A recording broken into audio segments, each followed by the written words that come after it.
Hi, and welcome everyone to another special edition of the Cosmic Pulse, where we are astro handicapping for the 2024 Melbourne Cup. And like always, I have our co-host Luke Bayley and special guest and fellow Australian astrologer Gregory Clare. So welcome, Gregory, and hi, Luke. Would Hi, you like to Jen. share? Hi, Welcome, Jen. Greg. Hi, Luke.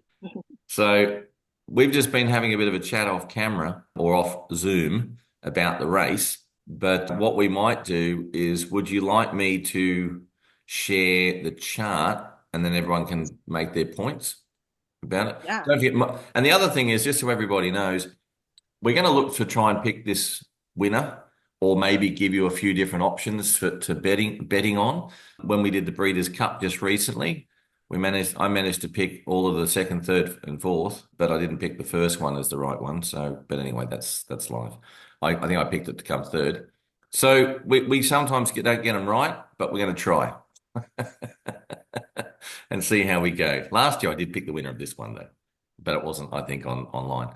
All right. Well, so what I'll do is I will share my screen and we can look at the chart. Now, the other thing for everyone to know is that the actual chart here, everybody has a different version of it slightly. I'm using Placidus houses, and Greg and Jennifer, I think, are using Regiomontanus. Is that right, Greg?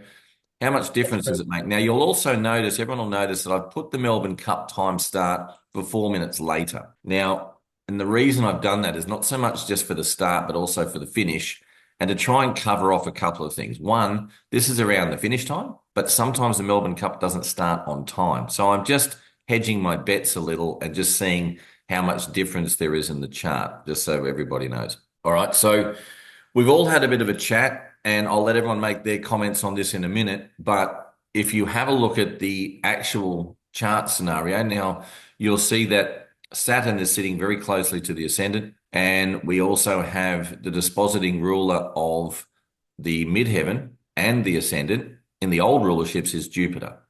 Because if you look at here, so I look at these as being quite a powerful influence. And for Melbourne Cups, for everyone to know that it always goes off at the same time each year out of Melbourne. And you do have a situation where a Sag midheaven and a Pisces rising is very common, if not always.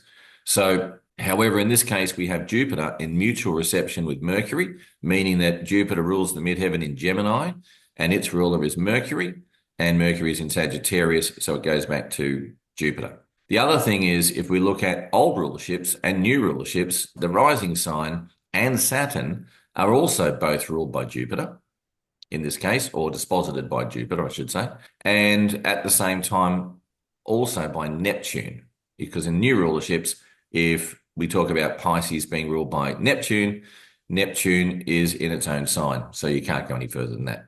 So my initial feelings, and I've expressed this with everybody, is that this particular race, because there's nothing particular on the midheaven, the moon is next aspect it's going to make, believe it or not, is to Uranus. However, it's not pending. It's still a little way off. It's about a degree and a half and a bit more. And it's already separated from Venus. However, they are sitting up in the 10th house, which gives them a lot of power.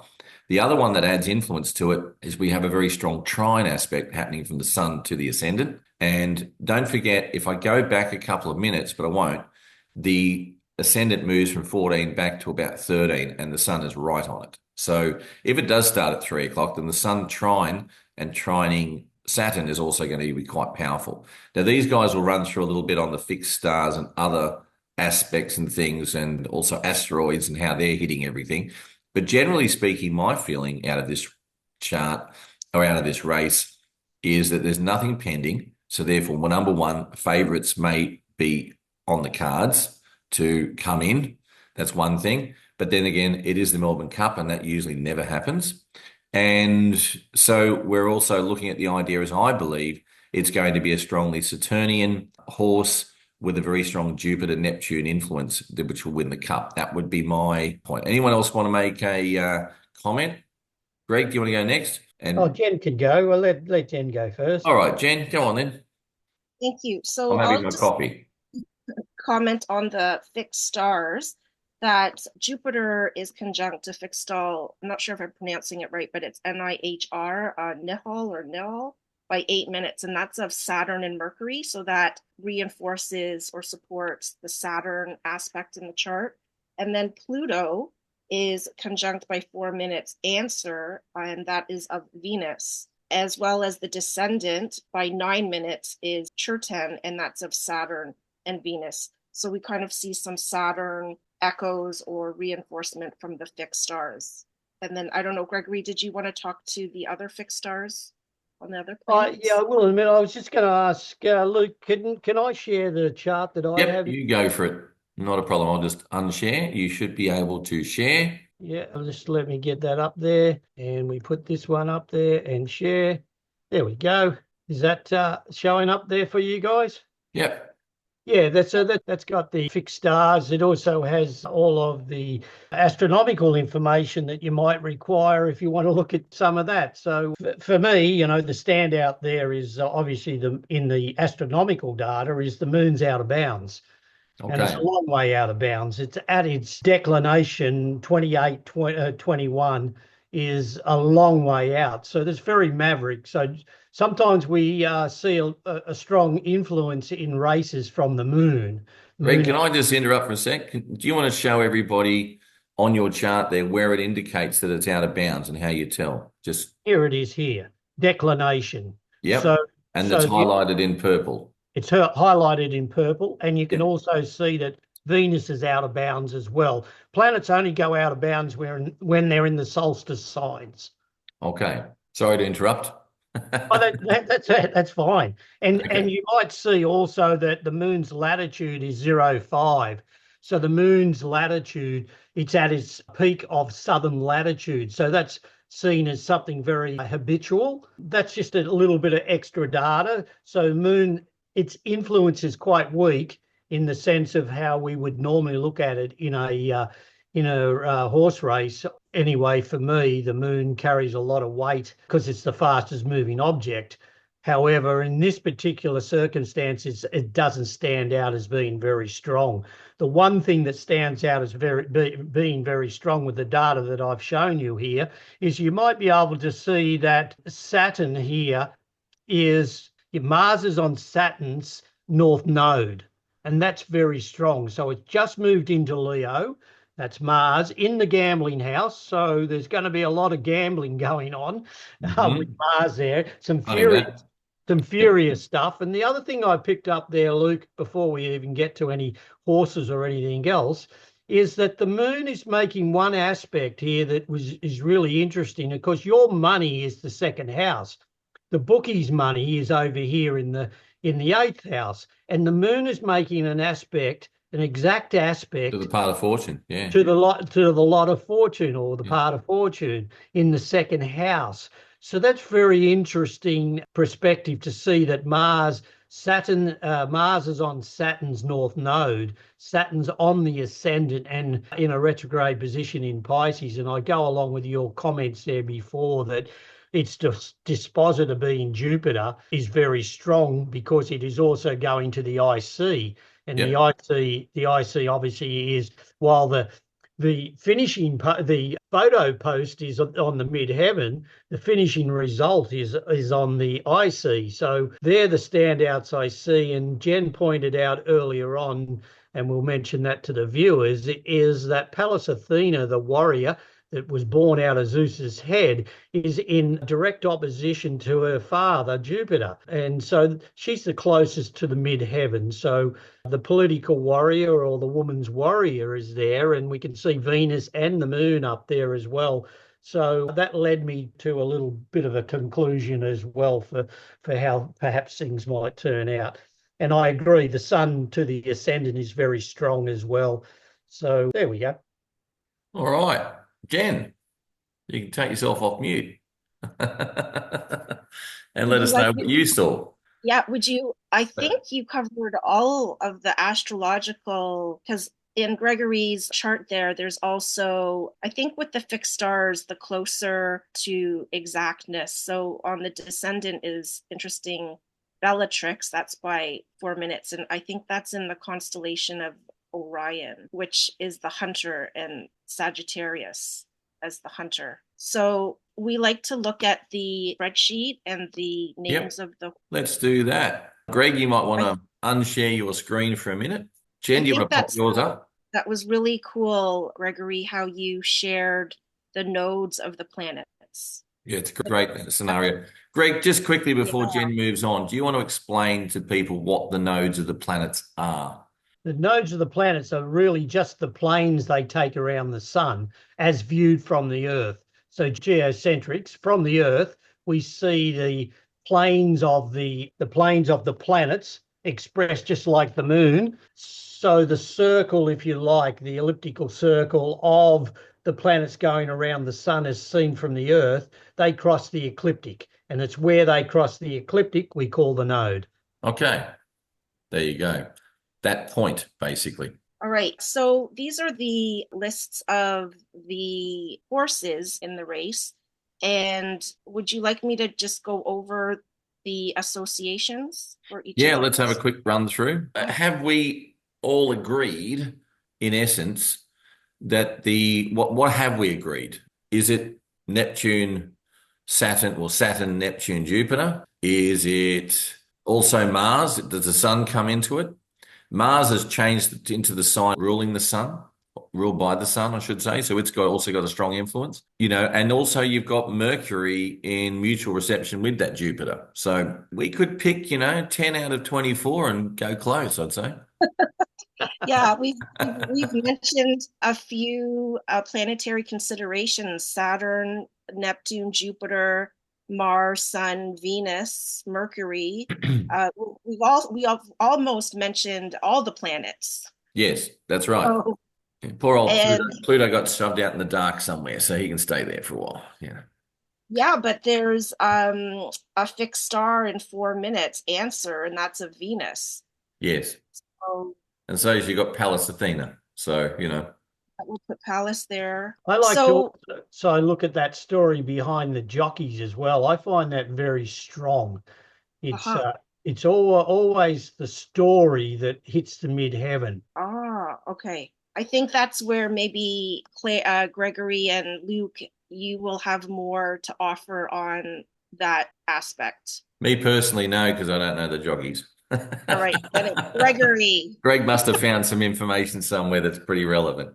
Yeah, well, I come from a family of racing. My uncle Cliffy Clare won a golden slipper, so I do have a little bit of interest in the racing fraternity. But I was just interested in the fact that Jamie Carr, who's a woman jockey, she just featured very strongly in the Saturday races here in Australia, and the Akita Sushi. How would you Mhm. pronounce that? I think Yeah. that's the correct. Sushi? Right? The story behind that intrigues me. So I was leaning towards number 12 being a Jupiterian number as well. I'm not Yep. quite sure what colour she's carrying because all of those associations you While you tend do to that, I'll like. tell you.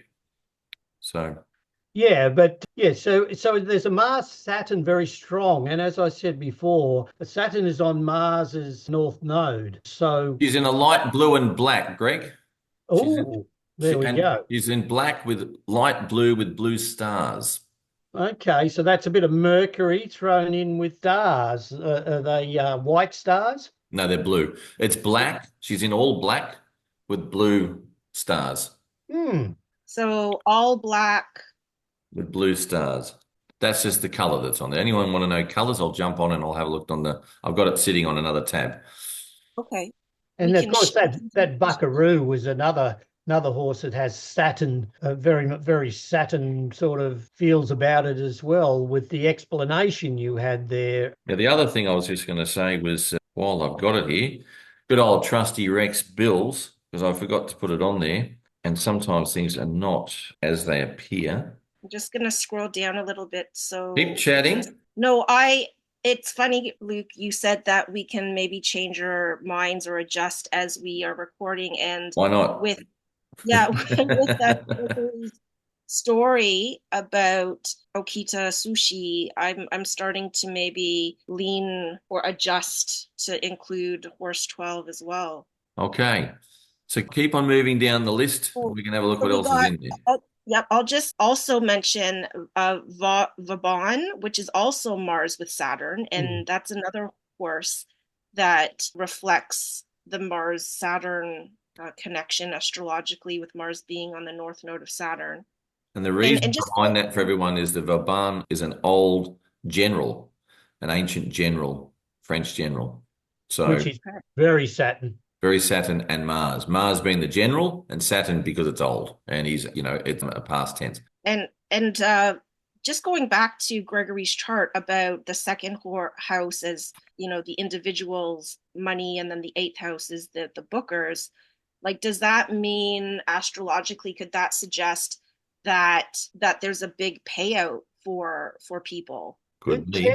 tends to be saying that to me, Jen. Sometimes I can see in the Melbourne Cup and other races your money going to the bookie. Ah, So this time you tend to see that the punter's money out of the fifth house going to the second house, which is their money. And with the moon favoring that as well, tends to sort of suggest, and we all three of us earlier on, prior to coming online, our little chat about the one, what is it, cloud, mostly Mostly, cloud, mostly cloudy. 100-1 outsider. You'd have to ooh, think that that horse could, if you were looking for that outsider to put your money on an outsider, You said it. That's where I was going to. Yeah.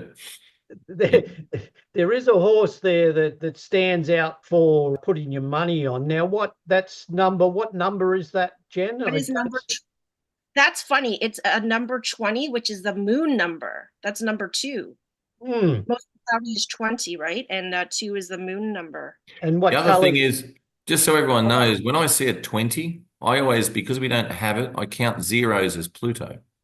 Yes, Oh, definitely. So Yes, Moon Pluto to me. Yeah. yes. yeah. Which would be Okay. therefore the public taking the money from the coffers. Absolutely. That's it. That's Yeah. it. Taking and burying the money. 100 to 1. I like those odds Yeah, for a big payout. I mean, that's I right. can't see it in. What colours mostly cloudy you got, Luke? Let me have a look for you. And We'll the just have a barrier. quick glance at that one. Wait a minute. Mostly cloudy. Well, looks to me like a bright yellow and navy. Hmm. That's the sun colours. Yeah. And navy Navy, it is could be navy to blue. purple, so it could be Jupiterian. Can't Hmm. really tell with just on the little picture they've given. I'm Okay, so furthering. we have buckaroo, which is a noun that means a cowboy or somebody who's trying to Tends tending to to cattle. cattle. Basically, a rancher. A buckaroo is somebody who works on a cattle ranch. So that's sort of how I'd see a buckaroo. And it's sometimes an affectionate term. Good on you, buckaroo. How are you? Yes. Yeah. So it's an interesting word. And then a circle of fire, which is Sun, Mars, and Venus and Uranus. And there's a fixed star on Uranus as well, Arcturus. And then we have warp speed, which is Mars with Uranus. Yep. Absolutely. And pardon me? Yep. Absolutely. At warp Yep. speed. Yes. Yes. And so warp speed, high speed and movement and tech with Uranus. And then Kovalica is a village, and so that's Venus with Moon and Saturn, and it's in the village of Turkey. It's So in it's a kind Turkey, in the province in Turkey. I'd say it's Kovalika or something like that. of okay, Toki. okay, Kovalisha. Toki. What's Toki. that? Toki. Turkey. Yeah. oh, right. And then sharp and smart, that's definitely Mars and Mercury, because Mars rules like weapons, so that's sharp, and smart is Mercury. Mercury is also quick. Yes. And just fine is Jupiter and Venus, because Jupiter, things are good, it's optimistic. Venus, feeling good, and that combines feeling just fine. Land legend is Saturn, Moon, Mercury, and Neptune. Land being Saturn. And I And the think we moon. discussed a little bit legend before. Legend being like history or family or stories or connections. So moon and stories with Mercury and Neptune having like a mystique. And Sometimes a legend is a story that's carried down, but doesn't necessarily have proof. So it could be a little bit, what's the word for it, made up or a bit yeah, exaggerated. And that's where I also might even bring Jupiter into that. That's what I was sort of saying, Greg, before. Is a legend coming in under Jupiter? large That's one of tales. the horses that stands out to me based on the planetary energies. So All right. And then moon because it's connected to our ancestry. not just that, the land is ruled by Saturn, but it's also ruled by the moon. And it's carrying Saturn's number. Yes, yeah. That's right. And then 9, absurd, Pluto. I'm just going to look at what land legends colors are for you. Yeah, and absurd being number 9 is carrying Pluto's number. Sure. Land Yes. legend is all white with a couple of red stripes on the arms. So all white with Red stripes on arms. And what color associations would white be then? White's normally to me the moon. Okay. Yeah, shining white full moon. Yeah. Okay. And then any comments on absurd and Pluto? I think that's a little bit Well, according to Rex Bill's, absurdity is Pluto. So that's and that would make sense because that's your stigmas or social outside the social. Yeah, something's unreasonable. It's absurd. Yeah. And then we have Athabascan, which is Mercury and Saturn. And Athabascan is from Cree language in Canada. And so where there are reeds one after another. That's interesting because you've got there the lake. And of course, in Canada, going back some time ago, many years ago, I put some money on Canadian time and won quite a bit because Saturn was on the midheaven. It's very Canadian time. Of course, Canada is cold. And so that has a significance when you're looking at things. Saturn, cold comes into it. And so you just had their Canadian lake. So that could be Saturn in water in Pisces. Yeah. The thing is, it's not the place though, Greg. It's actually the language. Yes. So, but the language itself reflected what's in the lake, the reeds. Yes. Yeah. But also the country of the origin of the name. Yeah. I think in Gregory, you're also getting it. Yeah, the Athabascan rivers. And then Knight's choice. So Knight being Jupiter and choices of Venus. I didn't believe that. I thought it'd be Mercury, but according to Rex, it's okay. Okay, I thought maybe even Mars. Having a choice, maybe because it's easy. You have a choice. You can do, and if you think about it from a point of view of Venus ruling Libra, it's weighing things up. So that's interesting. My comment from a Hellenistic perspective, for those that are interested, choice comes down to sun. There you go. Yeah. So we could put as well as you could add in. I would add in Mercury and the sun. Yeah, but they travel together. Yes. Also think Mars because you're making a decision and an action, but I get the choice and the scales in Venus too. Yeah. Well, that's according to Rex. I'm only using the Bible of Rex. Okay. And then we covered Okita Soshi. And then now we have one smooth operator, which very much sounds like Venus and Mercury with the sun. Yeah, I'd put Luke Bayley in there too. Oh, really? I second that. What, you mean that I know what I'm doing? Yeah, absolutely. We have faith and confidence in you. Oh, well, that's the sun. And then Zardozi is Sun and Venus. And that's a type of embroiderment and translates to gold embroidery. So there is where we get the sun. And Venus. And Venus being the clothing. Embroidery. Yeah. Yes. And then Sea King coming from Sun and the sea, Neptune and the moon. And then Valiant King, that's Can Mars I and can I add something to Sure. that?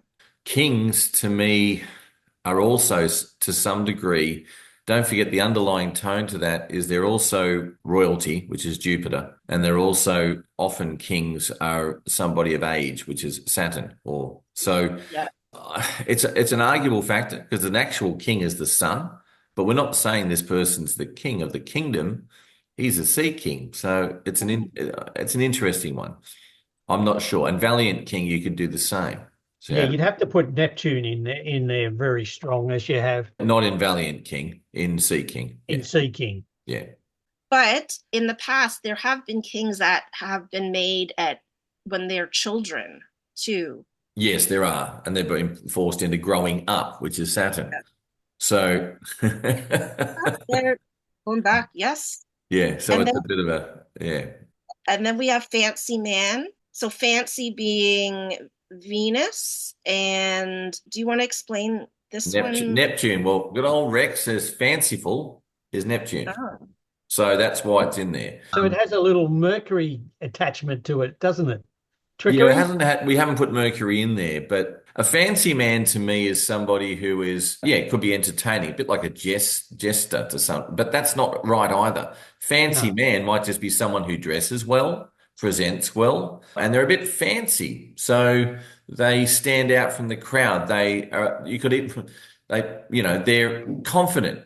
So that's why I saw the Venus. The Neptune is because I think they have a little fanciful can be a bit mysterious or a bit enigmatic in some ways, or a little bit, charismatic in some ways, but not in a Plutonian underlying, I'm going to, take you on and eat you and take you down to my den. It's more like Neptune is like, they're just in love with life, Yeah, it's without everything's Venus. beautiful. Yeah. So that's sort of, I understood it. It took me a while to really accept all that one, but I did. and so it's a term that is applied, it's not gender specific. What's that? Fancy Fancy man. Man. I don't think so, no. Well, in the traditional sense, a fancy man is somebody who's just a bit fancy, like if someone's fancy, they stand out for some reason. They're a bit charismatic, they dress well, they look after themselves, they present themselves better than most. They And prance around like a yeah, horse does in that's the right. going It's around a bit the like they're a little bit charismatic. They could even be under their own self-delusion, all that Neptunian stuff. So yeah. Should we And put they're Mars? usually they're in love with themselves more than Yeah. life, maybe sometimes. Should we put Mars there then? No, because it's a man and that's the sun. yeah. Oh, If right. it was fancy boy, yes. So And then we have interpretation, which is Mercury. yeah. Very Mercury. Yep. And then Manzois. Which actually I think is pronounced Manzus Oh, okay. because it's basically Zeus is the middle name of Dr. Zeus, and it comes from that. Oh, okay. So if you have a look across a bit further, I found that interesting, the story behind that. And that's why see, Theodore Geisel's middle name, which is used as the pen name Dr. Zeus. So it's actually his middle name because it Oh, rhymes with Zeus. So that's why I oh, think it's not Zeus. It looks like Zeus, but it's Manzus. oh, That's what okay. I think it is. That's how it's pronounced. Yeah. So he's a son and he's an author, and it's like a nickname or a middle name. Yeah. And And then Neptune, because it's fantasy. Dr. Zeus was fantasy. we covered mostly cloudy, Neptune with Saturn that has bright and yellow navy. And we talked about how it could also potentially be Moon and Pluto. And then we have positivity, which is Jupiter and also Mars. Yeah, Because its action is yeah, strong. strong. Yeah. Okay. And then Saint George, Neptune, Jupiter with Mars. Now, the reason for that is because he's a saint, and saints are Jupiter, Neptune, but he's Mhm. always out there battling or slaying a dragon. Oh, He got it. holds up the sword. He holds up the sword. So he's always pictured as, fighting the dragon. And So, so the red therefore he's cross. in battle and he's got a sword. So he's definitely has a Mars aspect to his saintliness. All right. The red and white clothing, the red sword cross is what Yeah. is St. George. And then the map, Yep. Mercury And trust in you, Jupiter. Would a map also be Saturn because it's the land and it's like a structure? No, it's basically the depiction of all maps and mapping and Mercury Got just it. around. Yeah, because it's Agreed. showing you the way. All right. And trust in you, that's pretty clear. Jupiter is of faith, having trust. So would we like to go over our picks? So basically based on these names and our astrology, just to summarize or call back our earlier part with the planets, we were seeing in the chart Saturn influences, strong influence of Saturn, as well as Sun, Neptune, Jupiter, Mars, Venus, Mercury, and Pallas Athena. Yeah, but now the hardest part is which one's going to have more influence on the day? On the moment. On the moment, yes. And which And horse it's is influenced by all of those? It is and it's very actually interesting doing these horse races, especially a 24 horse race. It's like, hey, anything can happen along the way. Even in that 4 minutes, things change very rapidly. So just so you know, Jen, letting you know, see how you've got Gay Waterhouse, G.A. Waterhouse as the trainer for Just Fine, number 12. Has she got any other horses in this race? Can you scroll down? She's oh actually a very well-known Australian trainer that tends to have, you've got James Cummings, which would be Bart Cummings' son. Is that right? He's running Sea King. Yeah, I think Grandson? yeah. Grandson. Okay, I wasn't too sure. So, and Bart Cummings was also a very strong trainer in Australia. Just for those who don't know the Australian stuff, like Greg said, Jamie Carr is a female jockey who's done very well. So is Karen McAvoy, who's running on Absurd. Mark Zara, who's on Circle of Fire, has won several Melbourne Cups. So he's been last year I think he won, didn't he, Greg? I think he was on the winner, and which was, I should know that because I picked it. It was okay. It's a whole one minute 365 ago. days Yeah. times And how many and we also have Craig Williams there, who's a very astute jockey. Down where on is one smooth. Funnily enough, he's a smooth operator. That's it. so Sorry was for the it bad dad jokes. And of so all the trainers there, as you're mentioning the trainers there, you might see there's a lot of Chris Waller because he's probably one of the better known, and the horse Winks, who was one of the most incredible horses down under here. He was the trainer of Winks, and He's got a number of them in this. he's got a number of them in Some this. Valiant King there as well. Mm. okay. Has he got anything further up there too, Jen? Just have a look. If you go scroll back up. Oh Yes, he's got yes. another one. He's got Land Legend. So, and he's also got Kovalica or Kovalika, whatever you want to call it. I don't know how to pronounce that one. And he's also Oh, got oh, Yep. Buckaroo. So he's got quite a few horses in this race. He's giving himself some better odds than most. yeah, like 20%.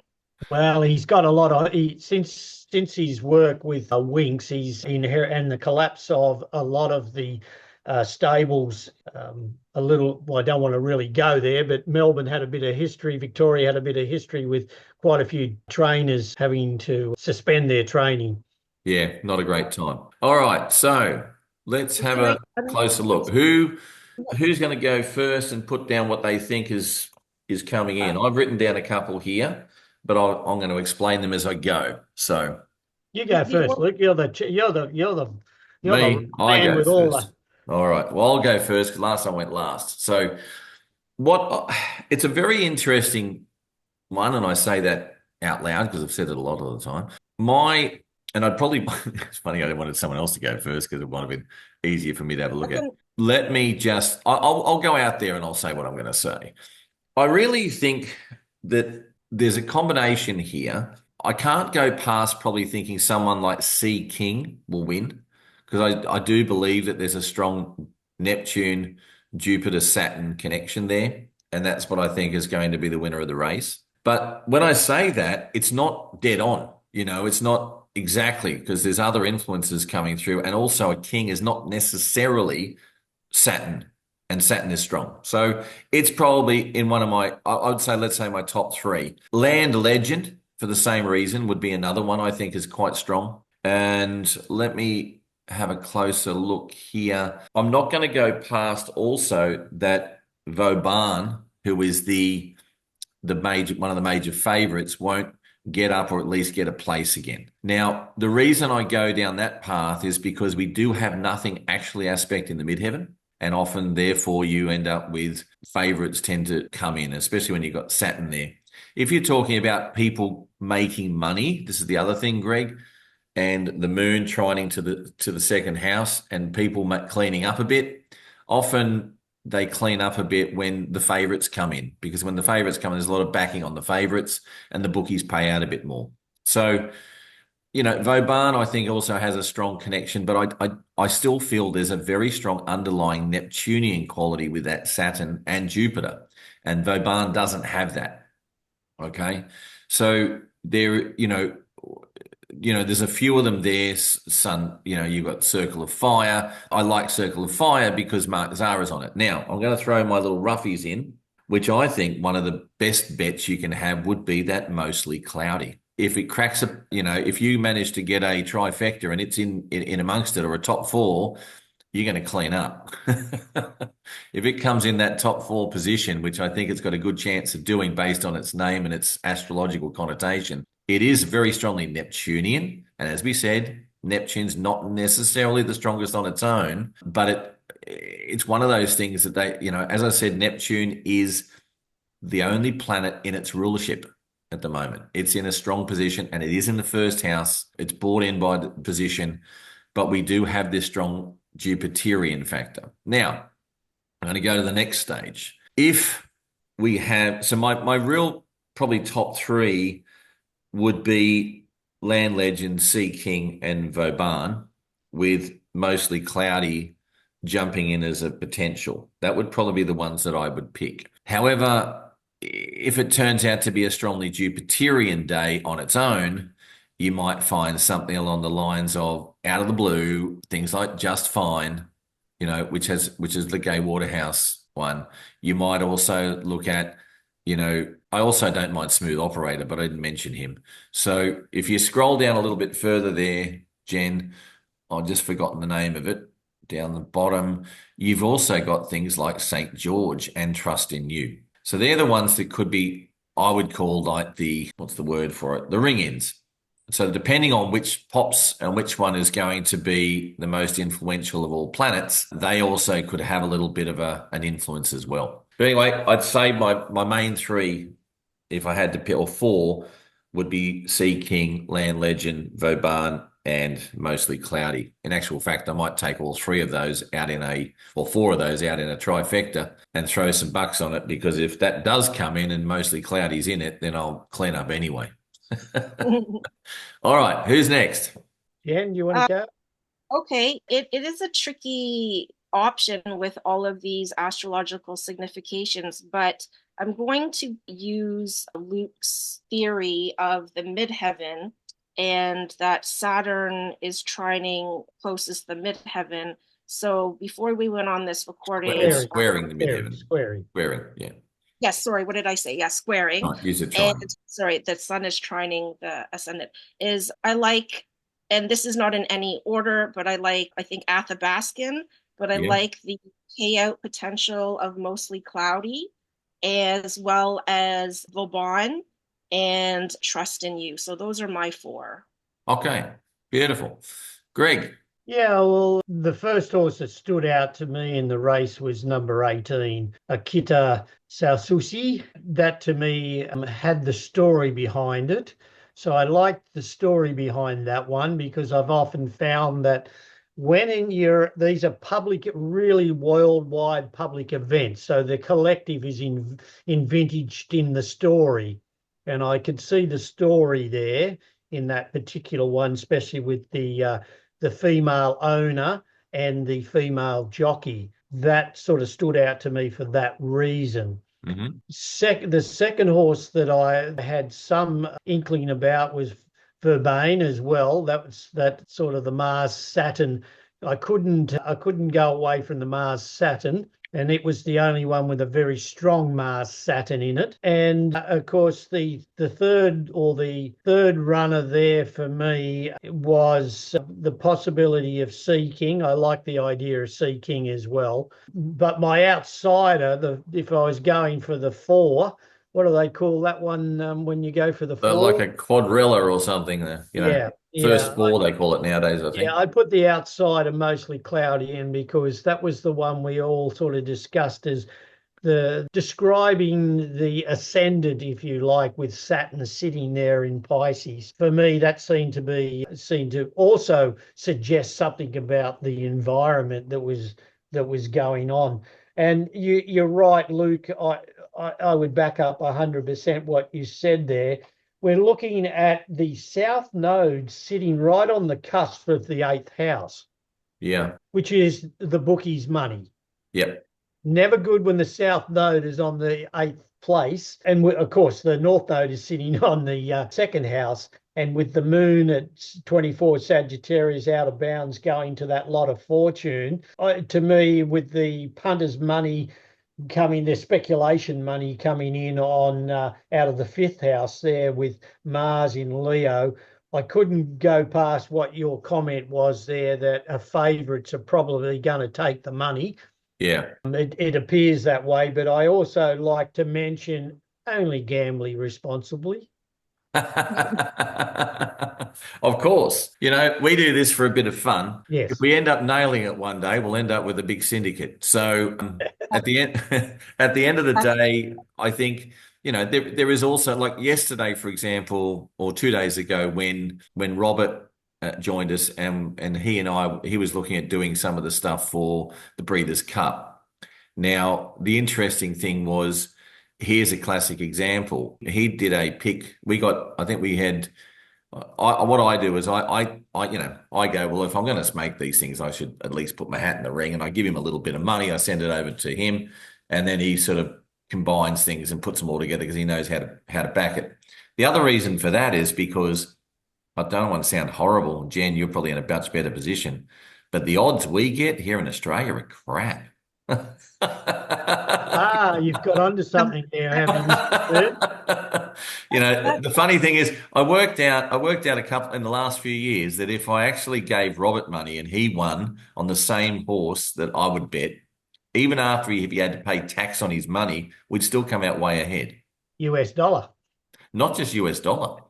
I'll give you an example. When we backed a winner of it was Kentucky Derby or whatever, or if it was the Breeders' Cup, and it was called Mage, which was a magician, and it was a Pluto Neptune thing happening in the chart, and I went, that one's going to win, and it did. Now the difference was, in Australia it paid $11 for a win, and in the US it paid 33. Oh, wow.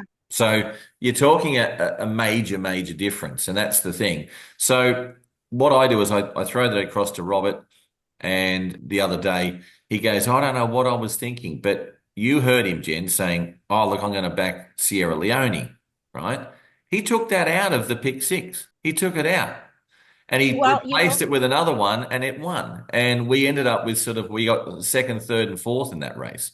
So it was like, but that's just what you do. So, and however, we came very close to having, the pick five. But that pick six, just so everyone knows why we do it, is it won $1 million, you would have won $1 million. So it's like, okay, we only need one.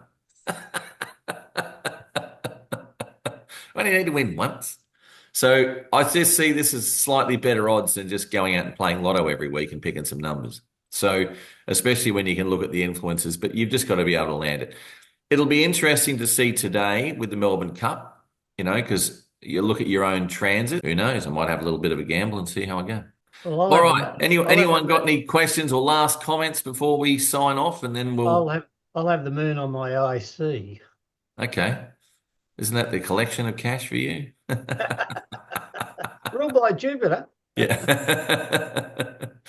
All right. Well, look, thanks everyone. What do you reckon, Jen? We should get off, and I'll get on to getting this sorted and get it out there as quick as we can today. It'll be exciting. Just based on the story of the Breeders' Cup, we had a lot of horses that we liked, that we narrowed down from, 14 horses. There Yeah, were like 5 or 6. So it is tricky. And just like we do here in these sessions, we sometimes adjust and we think, and sometimes we just change our minds. that's right. Well, the other thing is, Jen, hindsight always works best. It always seems to collect. Afterwards, we go, oh, I knew that, but no, I hope I did anyway. All right. This